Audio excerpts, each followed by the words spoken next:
دەستەواژەی پارێزگاریکردن لە ژنان، سنووردارکردنی ژنان و سوکایەتی بە پێگەی کۆمەڵایەتی ئەوانە. ئەحمەد عەلمولهودا، ئیمام جومعەی مەشهەد و ئەندامی مەجلسی خۆبرەگان لە نوێژی جومعەی 1 مانگی ڕێبەندانی 1400 لە مەشهەد وێ ڕای ئاماژە بە مەسەلەی حیجابی ژنان وەک هەمیشە بەناو بەدحیجابانی کردە ئامانجی سوکایەتیەکانی و لە بەشێک لە قسەکانیدا باسی وەرزشی ژنانی کرد.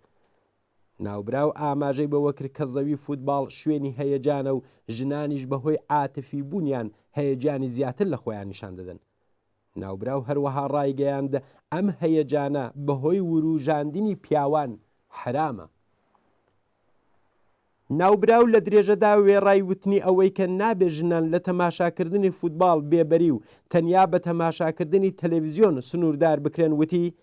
بەرپرسانی وەرزش لە نظامی ئیسلامیدا ئەرکی سەرشانیانە لە زەمینەکانی چەمەندا چەند بەشێک ئامادە بکەن تا لە کاتی حوزوری ژناندا پیاوان نەتوانن لە هەیەجانی ئەوان کەڵکی نابەجێ وەربگرن و بەم جۆرە پارێزراو بن و بتوانن کایی فوتباڵەکەیان تەماشا بکەن.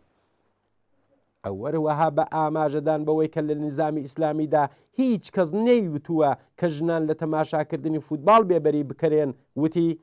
دەستگای بەرپرسی گەشەپێدانی وەرزش لە ئێران بەرپرسی دابینکردنی شوێنە بۆ پارێزراوبوونی ژنان لە کاتی تەماشای کایی فوتباڵدا.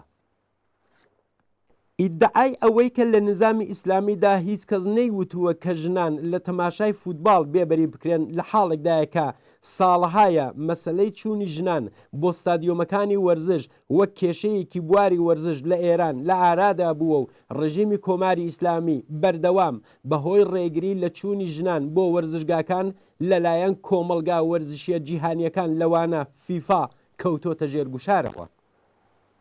ساڵی 1984 مەحموود ئەحمەدی نژاد پاش حزوری سنووردارکردنی کچانی هۆگری فوتباڵ لە جێژنی چوونی تیمی ملی بۆ جامی جیهانی ئاڵمان ڕایگەیان کە ڕۆیشتنی ژنان بۆ وەرزشگاکان ئازادە.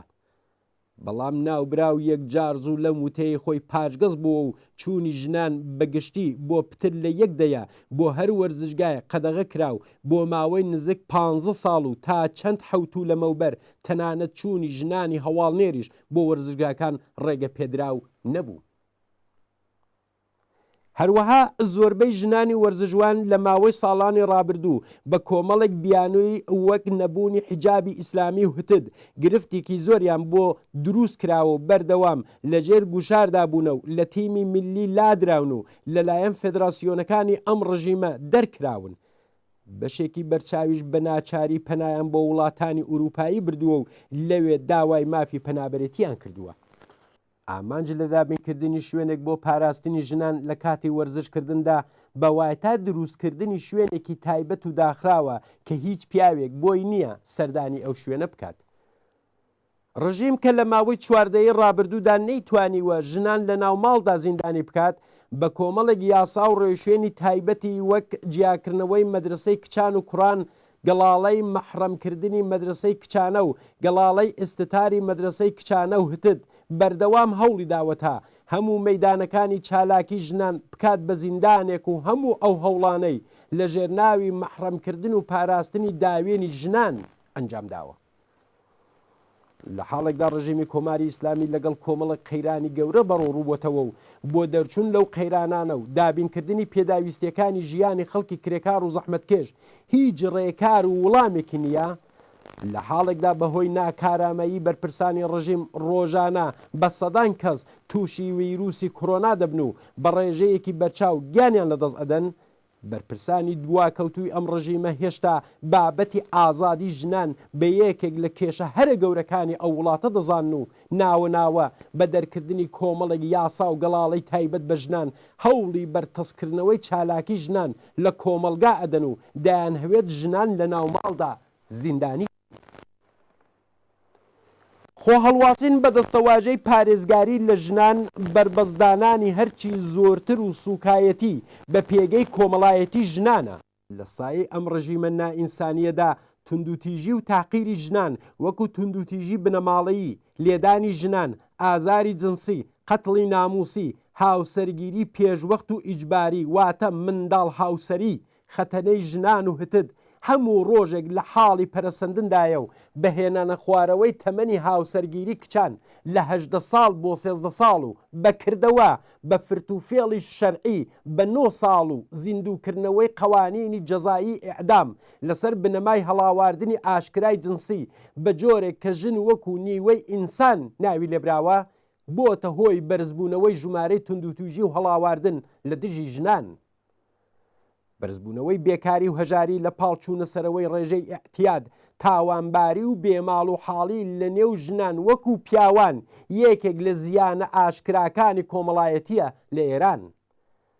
هاتنە خوارەوەی تەمەنی لەشفرۆشی چوونە سەرەوەی نەخۆشی پەیوەندیدار بە نزیکایەتی لەوانە ئەیدز و پەنابردنی زۆرتر بۆ لەشفرۆشی ئاستی زیان بەرکەوتنی جەستەیی و ڕوحی و فکری ژنانی بردۆتە سەرەوە. ڕاستیەکەی ئەوەیە کە ڕژیمی کۆنەپەرستی کۆماری ئیسلامی هیچ کات نەیتوانیوە پێگە و ڕەوشی ژنان و پیاوان لە کۆمەلگا بەو جۆرەی کە دەیان هەوێت بۆیان پێک بهێنێت. کۆمەلگای زیندوو لە حاڵی ئاڵوگۆڕی ئێران هیچ کات تەسلیمی پیلان سیاسەت و باوەڕەکانی شێوە تاڵبان و شێوە داعشی حاکم لەسەر ئێران نەبوونە و کێشمەکەشی سیاسی مەدەنی و شەڕی فەرهەنگی نێوان کۆنەپەرستان پیاو سالاران فەقێ سالاران دیکتاتۆران و سەرکوتگەران لەلایەک و نوێخوازان ڕووناکبیران شادی خوازان ئازادی خوازان مافخوازان و عەداڵەت خوازانی کۆمەلگا لەلایەکی دیکە لە سەرانسەری چواردەی ڕابردوودا درێژەی هەبووە و ژنانی وشیار و ئازادی خواز بە شێوازی جۆراوجۆری ناڕزایەتی دەربڕین ڕۆڵی خەباتکارانەی خۆیان لە بەرامبەر ئەم شەڕە فەرهەنگی مەدەنی و سیاسیە گێڕاوە. ژنانی شۆڕژگەر و ئازادی خوازی ئێران لە بەرامبەر تەواوی فریوکاری و فێڵی کۆنەپەرستانە و خۆرافی درۆ و گەندەڵی کۆماری ئیسلامی سربەرزانە وەستاون و سوورن لەسەر ئەوەی کە تەنیا لە ڕێگەی ڕووخاندنی ئەم ڕژیمە کۆنەپەرستەوە دەتوانن پارێزگاری لە کەرامەتی ئینسانی خۆیان بکەن.